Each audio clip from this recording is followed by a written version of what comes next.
اس کے سوا اور کوئی ہو ہی نہیں سکتا، اور یہی مطلب تھا، اور یہی مطلب سہیل آفریدی کو پہنچا، اور وہ مشتل ہوا کہ یعنی آپریشن ہوتے رہیں گے اور آپ سے اجازت کی ضرورت نہیں، صرف آپ کو اطلاع دی جائے کرے گی۔ یہ اس بات کو اس نے اپنی توہین سمجھا، کیونکہ یہ تو سمجھ رہا تھا کہ میں نے جو مہم چلائی ہے فوج اس سے ڈر گئی ہوگی کہ آپریشن نہیں ہونے دیں گے، اور ویسے یہ بالکل ایک احمقانہ سوچ ہے اس کی، اس لیے کہ اس کی تقریروں کے دوران بھی مسلسل آپریشن ہوئے اور مسلسل دہشت گرد مارے گئے، جو لوکل ٹی ٹی بی والے تھے وہ بھی مارے گئے، اور جو افغانستان سے سرحد پار کر کے دراندازی کر کے پاکستان کے علاقے میں داخل ہونے کی کوشش کر رہے تھے وہ بھی مارے گئے۔ اور ظاہر ہے ان سب ہلاکتوں کا صدمہ ان لوگوں کا ہے، کولیٹرل ڈیمیج کا نقصان بالکل ہوتا ہے، اس پر ہمیں بھی صدمہ ہے، افسوس ہے، لیکن وہ کولیٹرل ڈیمیج اتنا نہیں ہو رہا جتنا پی ٹی آئی بکواس کر رہی ہے، کیونکہ پی ٹی آئی تو کہتی ہے کہ یہ جو دہشت گرد مارے گئے ہیں یہ بھی بے گناہ اور معصوم تھے۔ کل آپ ایک تقریر کی نا، اس نے کون سا ایم پی اے تھا پختونخوا اسمبلی کا، اس نے کہا کہ یہ ٹی ٹی بی والوں کو خارج کہہ رہے ہیں، یہ تو بڑے اچھے لوگ ہیں، اس طرح کی اس نے بات کی، تو ظاہر ہے ان کو صدمہ پہنچ رہا ہے۔ تو کور کمانڈر سے گفتگو ملاقات اس نے پہلے چھپانے کی کوشش کی، لیکن فوجی ذرائع سے خبر جاری کر دی گئی۔ یہ تو کور کمانڈر نے اپنی اخلاقی برتری ثابت کر دی کہ اس کے گندے رویے کے باوجود وہ چل کر آئے، ورنہ وہ بھی اگر کہتے کہ ایسے وزیر اعلیٰ سے جس کو بات کرنے کی تمیز نہیں، میں اس سے ملنے کو تیار نہیں ہوں، تو لیکن انہوں نے اپنی اخلاقی برتری ثابت کر دی، اور یہ کہتا ہے کہ میں پڑھا لکھا ہوں۔ آپ کو کسی حوالے سے یہ پڑھا لکھا لگتا ہے؟ رکشوں کے پیچھے، ٹرکوں کے پیچھے جو شعر لکھے ہوتے ہیں وہ شعر یہ اپنی تقریروں میں سناتا ہے، اسی سے اس کی عقل ہی کھل جاتی ہے کہ یہ کتنی جماعت پاس ہے۔ 5 جماعت سے زیادہ اس نے تعلیم حاصل نہیں کی، اور پنجاب میں اور پختونخوا دونوں میں، بلکہ سندھ میں بھی ہم نے یہ دیکھا ہے کہ 5ویں جماعت کے بعد اس طرح کے لوگ داخلہ لیتے ہیں اور بندوق اور غنڈہ گردی کے زور پر پاس ہوتے ہیں، پھر اگلی کلاس میں داخل ہو جاتے ہیں، پھر اگلی کلاس میں پروموٹ ہو جاتے ہیں، پھر کالج سے یونیورسٹی بھی چلے جاتے ہیں، لیکن تعلیم ان کی 5 جماعت سے زیادہ نہیں رہتی۔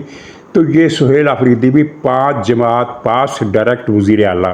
اچھا، اب ایک اہم ایشو ہے یہ جماعت اہل سنت کا، جیسا کہ میں نے بتایا کہ پاکستان میں جماعت اہل سنت سے منسلک یا اہل سنت مسلک بریلوی جو ہے اس کی بہت ساری نمائندہ چھوٹی بڑی تنظیموں اور مختلف گدی نشینوں کا ایک مشترکہ اجلاس اسلام آباد میں ہوا، اور وہاں انہوں نے تحریک لبیک کے خلاف آپریشن پر تنقید کی اور 2-3 مطالبات پیش کیے۔ مطالبات یہ تھے کہ برید کے میں جو کچھ ہوا اس کا جوڈیشل کمیشن بنایا جائے انکوائری کے لیے۔ یہ مطالبہ بالکل جائز ہے، کمیشن بننا چاہیے تاکہ لوگوں کو پتہ چلے کہ تحریک لبیک نے کیا کیا اور اس کے بعد پولیس کیوں ایکشن پر مجبور ہوئی، اور تحریک لبیک کا پورا بیک گراؤنڈ کیا تھا۔ دوسرا مطالبہ ان کا یہ ہے کہ ہماری مسجدیں بند کی جا رہی ہیں۔ اس بارے میں میں نے 1-2 جگہ پر رابطہ کیا، زیادہ جگہ پر تو رابطہ میں نہیں کر سکا، 2 جگہ سے رابطہ کیا، دونوں مقامات تھے یہ سرکاری تھے۔ تو پتہ یہ چلا کہ صرف لبیک کی مسجدیں بند کی گئی ہیں اور ان کو بھی کھولا جا رہا ہے، لبیک ہی کے مدرسے بند کیے گئے ہیں، لبیک کے علاوہ کسی اہل سنت تنظیم کا مدرسہ یا مسجد سیل نہیں کی گئی۔ میرا ویسے مطالبہ یہ ہے کہ جو مسجدیں سیل کی گئی ہیں ان میں سے زیادہ تر تو کھول دی گئی ہیں، جو اب بھی سیل ہے ان کو بھی کھولا جائے، مسجد کو مسجد ہی رہنے دیا جائے، اور زیادہ سے زیادہ جو انتظام کیا جا سکتا ہے وہ یہ ہے کہ یہ شیاطین کا لشکر جس کو تحریک لبیک کا غلط نام دیا جاتا ہے، یہ ان مسجدوں میں واپس نہ آ سکے، یعنی مسجدوں کا انتظام بریلوی مسلک ہی کے کچھ اور لوگوں کو دے دیا جائے جن کا ٹی ایل پی سے تعلق نہ ہو۔ تیسری بات انہوں نے کہی کہ جو گرفتار لوگ ہیں رہا کیے جائیں۔ یہ مطالبہ اصولی طور پر بالکل جائز ہے، کیونکہ بہت سارے لوگ غیر متعلق ہوتے ہیں جو گرفتار کر لیے جاتے ہیں، اور ہمیشہ ایسا ہوتا ہے۔ ایسا تو پاکستان میں آج تک کبھی ہوا ہی نہیں کہ کسی جلوس یا ہنگامے یا کریک ڈاؤن میں پکڑے جانے والے تمام کی تمام گناہ گار ہوں، بہت سارے بے گناہ بھی پکڑ لیے جاتے ہیں، تو ان کو رہا کیا جائے۔ البتہ جو تحریک لبیک کے ایکٹیوسٹ ہیں ان کو رہا کرنے کی ضرورت نہیں، بلکہ انہیں سخت سزائیں دلانی چاہیے۔ تیسری بات یہ کہ انہوں نے کہا کہ ایک امپریشن دیا کہ جیسے یہ مسلک اہل سنت بریلوی کے خلاف کارروائی ہو رہی ہے۔ اس فکرے کا، اس تاثر کا کوئی جواز نہیں ہے۔ اس سے زیادہ بڑا کریک ڈاؤن تحریک طالبان پاکستان یعنی TTP کے خلاف ہو رہا ہے، جو کہ تمام کے تمام دیوبندی مسلک سے تعلق رکھتے ہیں۔ تو کیا TTP کے خلاف اس بڑے کریک ڈاؤن کی بنیاد پر ہم یہ کہہ سکتے ہیں کہ دیوبندی مسلک کو کچلا جا رہا ہے؟ ظاہر ہے کہ ایسا نہیں ہے۔ اس سے پہلے سپاہ صحابہ کو کرش کیا گیا تھا اور وہ ابھی تک کرش ہے۔ اس کی جگہ جو جماعت آئی ہے اس کا نام ہے اہل سنت والجماعت، اور وہ اس لیے قائم ہے کہ اس نے سپاہ صحابہ کی تشدد والی پالیسی ترک کر دی ہے، صرف عقیدے کی پالیسی اختیار کی ہے۔ عقیدہ ہر ایک کا ہوتا ہے، وہ جو رکھے اسے حق ہے، لیکن تشدد نہیں ہونا چاہیے۔ انہوں نے تشدد ترک کیا، ان کے خلاف کوئی کریک ڈاؤن نہیں ہوا، لیکن سپاہ صحابہ کو کریک ڈاؤن کر کے ختم کر دیا گیا۔ اور سب کو پتہ ہے کہ یہ سپاہ صحابہ کی جو تنظیم تھی یہ دیوبندیوں کی تھی، لیکن کسی نے یہ نہیں کہا کہ یہ دیوبندیوں کے خلاف کریک ڈاؤن ہوا ہے۔ اسی طرح کچھ متشدد شیعہ تنظیموں کے خلاف ایکشن ہوا، اور سپاہ محمد کے خلاف ہوا، زینبیون کے خلاف ہوا، لیکن کوئی اگر یہ کہے کہ یہ شیعہ مسلک کو کرش کیا جا رہا ہے تو ظاہر یہ غلط ہوگا۔ تحریک لبیک بریلوی مسلک سے تعلق رکھتی تھی، لیکن یہ دہشت گردوں، شر پسندوں اور گنڈوں، لوفروں اور بدماشوں کی تنظیم تھی، جن کا اسلام سے کوئی دور دور تک کوئی تعلق نہیں تھا۔ اسی کے ایک کارکن نے قصور میں ایک 6 سالہ بچی کو ریپ کیا، پھر قتل کیا، اور پھر اس کو ایکسپلائٹ کیا تحریک لبیک نے، اور یہ سارا کام تحریک لبیک نے ہی کیا تھا شروع سے لے کر آخر تک۔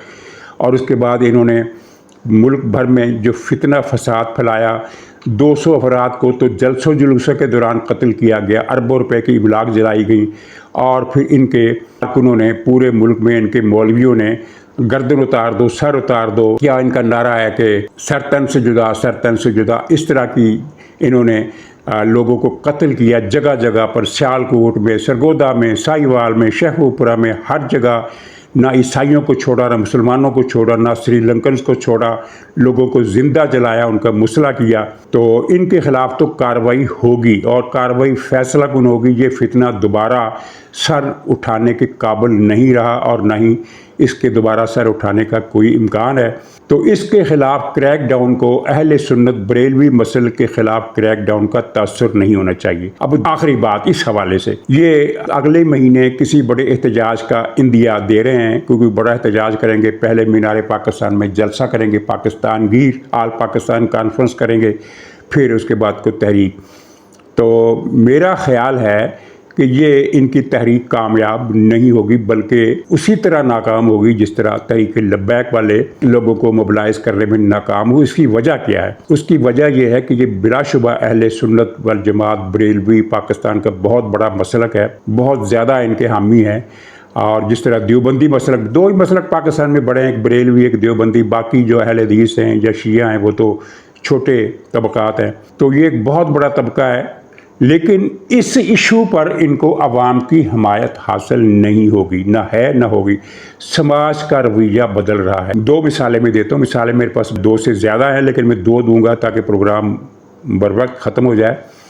ایک تو یہ ہے کہ مرید کے میں جو کریک ڈاؤن ہوا، اگر آج سے 2 سال پہلے یہ کریک ڈاؤن ہوا ہوتا تو پنجاب میں بالخصوص اور سندھ میں بھی کسی حد تک اس کا رد عمل ہوتا، جلوس نکلاتے، لوگ ہڑتالیں کرتے۔ لوگوں سے مراد یہ ہے کہ جو ان کے حامی ہے، اگر ایک مارکیٹ میں ان کے حامی 100 دکاندار ہیں تو وہ 100 کے 100 ہڑتال کرتے، یا ان میں سے 50-60 ہڑتال کرتے۔ آپ نے دیکھا، پوری دنیا نے دیکھا کہ لبیک پر کریک ڈاؤن ہوا اور کہیں سے کوئی رد عمل نہیں آیا، بلکہ لوگ خوش ہیں کہ اس فتنے سے نجات ملی۔ یہ تو ایک اجتماعی مثال تھی۔ ایک انفرادی مثال آپ دیکھیے، ایک لبیک کا کارکن ہے جس کا نام ہے غلام مرسلین، کتنا اچھا نام ہے، لیکن یہ ہے پورا شیطان کی اولاد، کسی ابو لہب ابو جہل کی نسل سے۔ اس نے گجرانوالہ میں اپنی ایک سگی پھوپھی کو جا کر قتل کر دیا، جس کا نام فرہ شہزادی غالباً شریف اور دیندار خاتون تھی۔ اس کے 2 چھوٹے چھوٹے بچے ہیں 8-9 سال کی عمر کے، ان کو جا کر یتیم کر دیا۔ یہ اس کے گھر میں گھسا، ملتان سے گیا، گھر میں گھسا، کوئی زمین کا تنازع تھا یا کیا تھا، اور اس کی گردن پر چھری پھیر دی۔ اور اس ظالمانہ اور وحشیانہ اقدام کے بعد وہ خنجر لہراتا ہوا اور بڑی خوشی سے نعرے مارتا گھر کے باہر نکلا، اور لوگوں کو بتایا کہ لوگوں، میں نے ایک گستاخ رسول کو مار دیا ہے۔ اور اس کا سٹائل صاف بتا رہا تھا کہ اسے یہ یقین ہے کہ جیسے ہی میں یہ اعلان کروں گا اور خنجر لہراؤں گا، لوگوں کا ایک جلوس آئے گا، مجھے کندھوں پر بٹھائے گا اور سڑکوں پر گشت کرائے گا اور مجھے غازی کہے گا اور میرے گلے میں پھولوں کے ہاتھ ڈالے گا، نوٹوں کے ہاتھ ڈالے گا، میرے اعزاز میں بڑے بڑے جلسے ہوں گے، بڑے بڑے جلوس نکالے جائیں گے۔ اس سے پہلے ایسا ہوتا رہا ہے۔ سرگودا میں ایک بے گناہ بینک مینیجر کو ایک لبیکیے نے قتل کر دیا، تو لوگوں نے اس لبیکیے قاتل کو کندھوں پر بٹھا کر جلوس نکالا اور اسے محافظ شان رسالت قرار دیا۔ اسی طرح کے بہت سارے واقعات آپ نے سنے ہوں گے، لیکن یہاں گجرانوالہ میں کیا ہوا کہ لوگوں نے اس کی تھپڑول کی، اس کو مارا، اس کو گالیاں دی، پھر پکڑ کر پولیس کے حوالے کر دیا۔ اور یہ وہی گجرانوالہ ہے جہاں سے آج تقریباً 2 عشرے پہلے غالباً ایک حافظ قرآن، بہت دیندار، نیک، رفاہی آدمی، اس کو ایک عورت نے معمولی یہ جو ہمسائیگی کا تنازع ہو جاتا ہے، اس تنازع پر اس نے گھر سے نکل کر شور مچایا کہ لوگوں، اس آدمی نے توہین رسالت کی ہے۔ اہل محلہ نے اس حافظ قرآن کو مارا، اتنا مارا کہ وہ بے ہوش ہو گیا۔ پھر اس کو بے ہوشی کی حالت میں اس کے گلے میں پھندا ڈالا، پوری گلیوں میں گھسیٹا، جس کی اس کی موت واقع ہو گئی۔ پھر اس کی لاش کو ٹھڈے مارے اور پھر ایک جشن منایا، آتش بازی کی، اور پورے علاقے میں یہ اس کی لاش کا جلوس نکالا گیا، یعنی اس عورت کو بھی ہیرو بنا دیا گیا۔ بہت پرانی بات ہے۔ اس کے بعد پھر لوگوں کو پتہ چل گیا کہ یہ بیچارے نے کوئی توہین رسالت نہیں کی تھی، اس عورت سے اس کا جھگڑا تھا، اور اس جھگڑے میں بھی عورت ہی کا قصور تھا جس نے اس کو پھر زندہ جلوا دیا۔ اس کی لاش کو پھر آگ لگا دی انہوں نے۔ یہ گجرانوالہ میں ہوا۔ یہ اسلام ہے۔ تو میں یہ کہہ رہا تھا کہ اب لوگوں کو اندازہ ہو گیا کہ یہ ایک شیطانوں کا گروہ ہے جو مذہب کو اپنے مقصد کے لیے استعمال کر کے پاکستان میں خانہ جنگی، فرقہ واریت، فتنہ فساد، اور اس کی عوض ان کو بھاری فنڈ ملتے ہیں۔ یعنی وہ فراڈ کے جو ہے مولوی سعد بہت بڑا، یعنی شکل و صورت سے لگتا نہیں تھا کہ وہ فراڈ، تو لگتا تھا لیکن اتنا بڑا فراڈ تھا یہ نہیں لگتا تھا۔ اس کے گھر سے جو پیسے نکلے، جو سونا نکلا، جو ہیرے نکلے، جو نگینے نکلے، جو جیولری نکلی، اس کی مالیت مل ملا کر تقریباً 5 ارب روپے بنتی ہے۔ اور یہ تو رقم اس کے گھر سے نکلی۔ اربوں روپے کی رقم اس کے بینک اکاؤنٹس میں جمع تھی، جن کی تعداد 50 کے قریب بتائی جاتی ہے۔ تو یہ ایک دھندا ہے قتل عام کا، ایک نفرتوں کا دھندا ہے۔ تو اب اس کو عوامی تائید نہیں مل رہی۔ لوگ جس طرح کے پی میں تنگ آ گئے ہیں ٹی ٹی پی سے، اسی طرح پنجاب اور سندھ میں بھی فرقہ وارانہ تشدد کی پالیسیوں کے لوگ خلاف ہوتے جا رہے ہیں۔ اب فرقہ وارانہ تشدد نہیں چلے گا۔ اور اس تنظیمات اہل سنت کے اجلاس کی خاص بات یہ تھی کہ اس میں کوئی بڑی شخصیات شریک نہیں تھی سوائے حامد سعید کاظمی تھے اور ابو الخیر زبیر الوری صاحب جو ہیں جے یو پی کے صدر، یہ 2 بڑے آدمی تھے۔ باقی سارے لوکل قسم کے، مثلا جلیل شرک پوری ہو گیا یا کوئی اس طرح کو پیر شریف مانکی شاکی کا کوئی شریف ہو گیا، یہ تھے۔ یہ 2 ہی بڑی شخصیات تھیں۔ اور ان میں سے بھی جو حامد سعید کاظمی صاحب ہیں وہ اس لیے بڑے ہیں کہ ان کے والد محترم بہت بڑے آدمی تھے، مولانا احمد سعید کاظمی صاحب، جن کا بڑا علمی حلقوں میں مقام تھا اور جو ملتان میں بہت مقبول تھے، اور انہوں نے پوری زندگی کبھی فرقہ وارانہ تشدد کی بات نہیں کی، اور حامد سعید کاظمی نے بھی کبھی تشدد کی بات نہیں کی۔ اور اسی طرح ابو الخیر زبیر الوری صاحب جو ہیں، یہ بھی پرامن شخصیت ہے اور بہت معقول اور سلجھے ہوئے آدمی ہیں، یہ بھی کبھی تشدد کی بات نہیں کرتے۔ تو یہ 2 بڑے آدمی تھے۔ ان کے علاوہ کوئی بڑا آدمی اس کانفرنس میں نہیں آیا۔ اہل سنت کی جو سب سے بڑی شخصیت ہے مولانا منیب الرحمان صاحب، جن کو مانا جاتا ہے کہ وہ شاید پاکستان میں ان کے پائے کا اور کوئی عالم دین نہیں ہے، وہ بھی اس اجلاس میں نہیں آئے۔ تو میرا خیال ہے کہ یہ مینار پاکستان پر کانفرنس کر کے اپنی ساکھ کو متاثر کریں گے۔ ساکھ اس طرح متاثر ہوگی کہ لوگ نہیں آئیں گے، جلسہ بہت چھوٹا ہوگا، تو ان کی ساکھ کمزور ہوگی۔ حالانکہ ان جماعتوں کو عوام کی بہت بڑی تعداد کی حمایت حاصل ہے۔ مسئلہ یہ ہے کہ جس ایشو کو یہ اٹھانا چاہتے ہیں اس ایشو کو عوامی مقبولیت حاصل نہیں ہے۔ ناظرین اجازت دیجیے، انشاءاللہ اگلے بلاگ میں پھر ملاقات ہوگی، تب تک کے لیے خدا حافظ۔